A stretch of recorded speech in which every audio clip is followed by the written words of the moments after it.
Life can sometimes be visualized as a series of doors, doors which can either act as a barrier or provide access to what lies beyond. And the difficulty with the doors is that we don't always know what's on the other side until we open them. We might even feel more secure, more comfortable staying behind a closed, locked door. But what if God is calling us to open a door? Will we? God gives us the key, but it is up to us whether we use it. What is the key?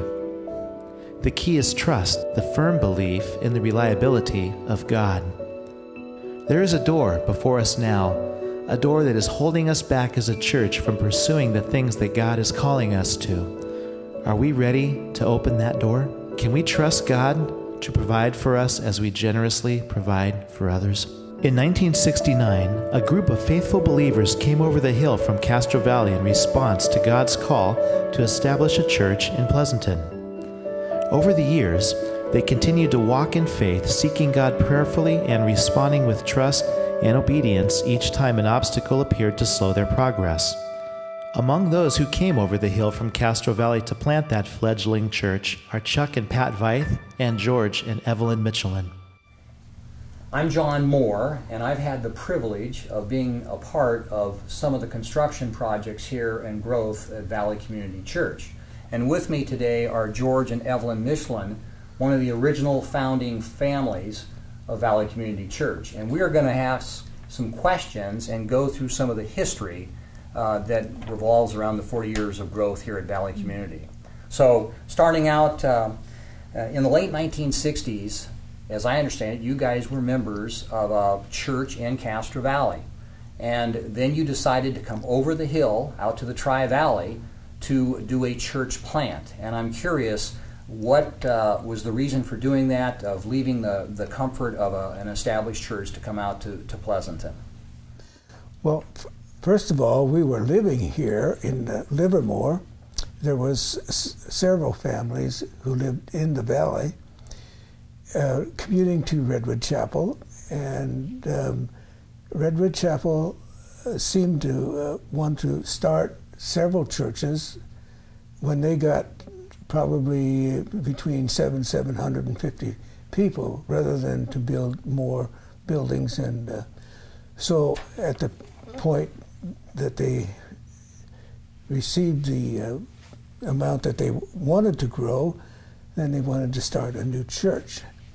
So they put out the challenge to come out to the valley, and Sherm Williams was the pastor there.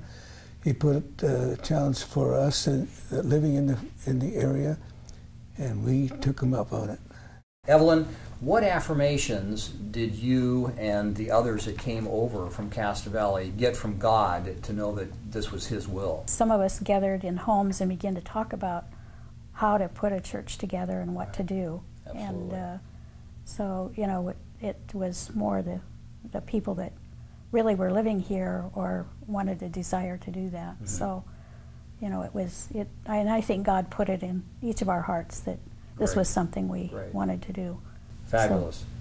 So, George, what struggles did you guys face, at least initially, in trying to get the church going, finding the property, and moving forward with growing a congregation? Art Harper was seemed to be the main kingpin in it. He went out to look for property and found this farm, and this farm wasn't really for sale. And when contacted, he said he wanted to sell it to a church rather than a development. So we were very, very pleased just to at least have an initial contact. And then there was a person by a family by the name of Ehrlich, very charismatic people, and they come out and laid their hands upon a fence post and actually claimed this property for God. Now describe for me, if you could, the big obstacle that everyone alludes to in those early years, and that being the ascension of Del Val Parkway, and how you and God confronted that issue. Well, it was really the idea of raising the money and getting, and we were trying to raise it before he was the fellow that wanted the apartments to go up, and trying to collect some of that together, and it was somewhat difficult. And Bill Arick was in charge of trying to work with the city and work with the contractor to putting the road in, and so there was lots of problems with getting a lot of that stuff done too. There was a lot of waiting in between times Certainly. too, and so, but they just decided we were going to try to raise the funds, and all the money came in. It was, you know, it came over a period of time, but they raised every bit of it. We were still meeting in the school. Oh, in Walnut Grove. Uh-huh. Okay. And at So Amador there was High two School. steps. Right. Yes. First step was put Del Val in, and Right. the second step was phase 1. Yeah. Okay. Uh-huh. And then the other which was where the young people meet today. Okay. And the so, hall. and that's when we sold off Tiffany Lane. Is Okay. we had to sell that off in order to begin to even build. Okay. And Okay. so that And in was connection with the selling off of Tiffany, then there was also a fundraiser right for that mhm, phase. Yes. right, and all the money came in at that time. Okay. So, And it reminds me of when we did phase 3, which Mm-hmm. is the ultimate sanctuary and the additional classroom space that we built. Mm-hmm.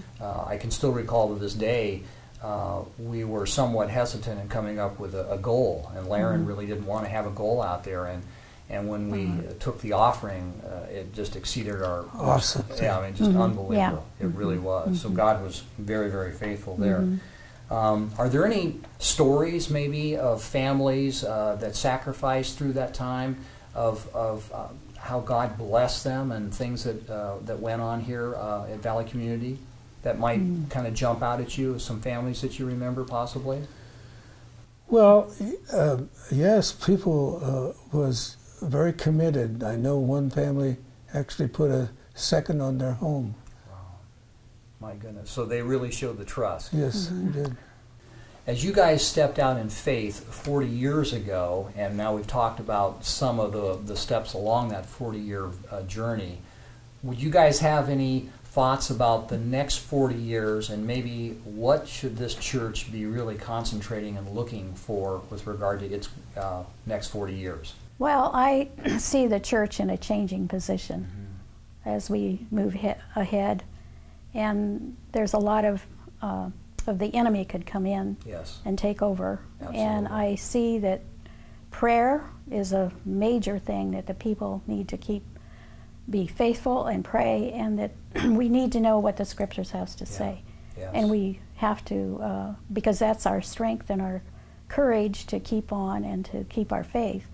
Because if you don't know the word, Yes. you're not able to stand. So. Yeah. And I think also when I think of a lot of the preaching that's been taking place here at Valley Community, a lot of it is about reaching out. We need to reach out and touch others. So like Yes. you were saying, George, instead of doing all these things internally here, building and whatnot, we need to be reaching out. We need to be spreading the gospel. Yes. Yeah. Yeah, for sure. Since its founding as a church plant, Valley Community Church has been focused on people.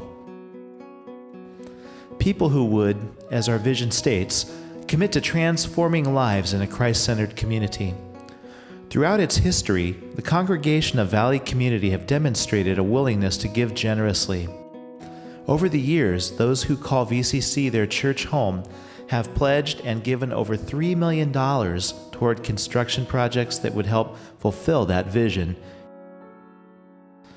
From meetings in a school to purchasing land, from building a road to the property to the various phases of construction, the people who had come to call Valley Community Church their home gave generously and sacrificially, and the vision grew along with the campus. But what if? What if the campus had not been allowed to grow? What if the people had not given generously and sacrificially? What if their vision had not extended to a campus without buildings, without a road?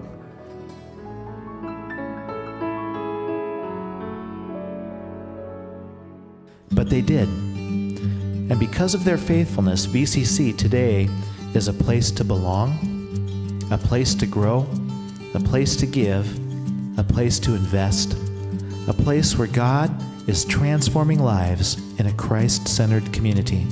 Over the years, city requirements and neighborhood concerns regarding parking became an issue for VCC, including limitations on the use of our existing facilities. The last major building project that we did at Valley Community was the sanctuary building that also has a lot of classrooms in it. So that was done actually in the later 90s. And when we were doing that project, the city had expressed a lot of concerns about our parking. We're actually very limited in parking, and we were using the Amador Valley parking lot that was next door. But we didn't actually have any formal agreement to use that space.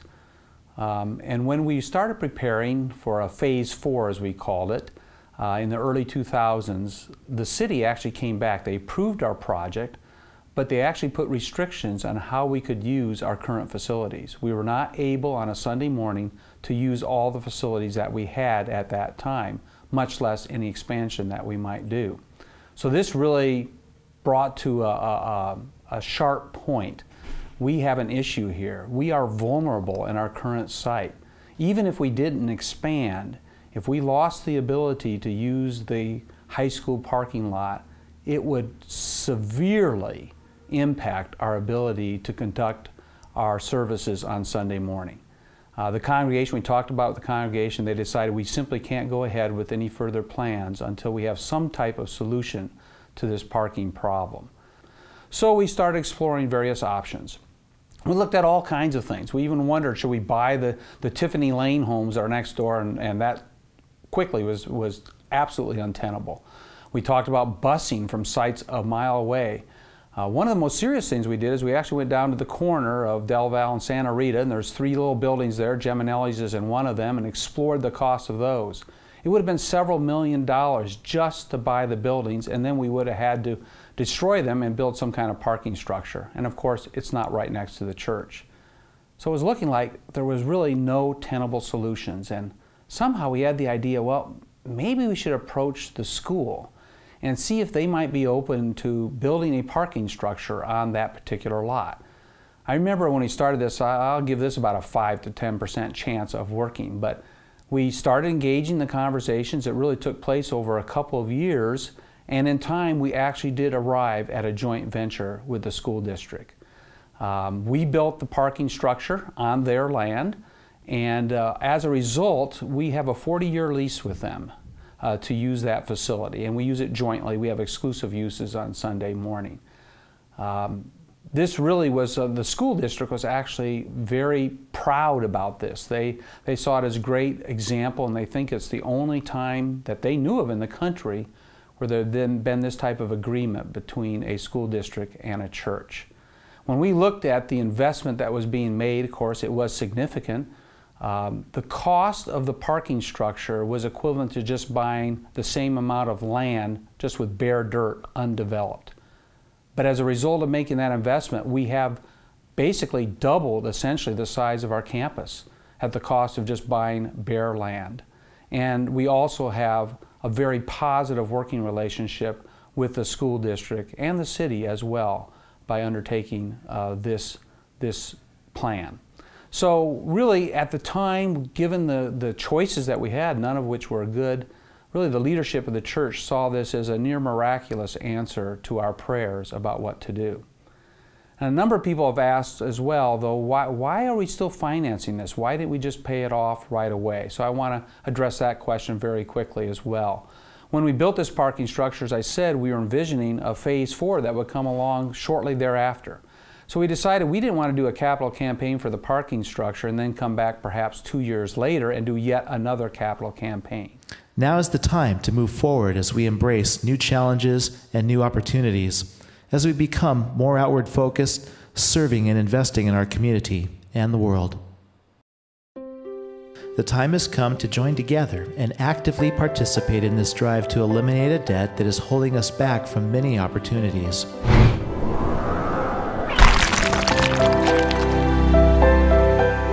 As you learn more about the opportunities before us and how you can be a part of setting us free, please prayerfully consider how God would have you participate as we humbly pursue what He has called us to do.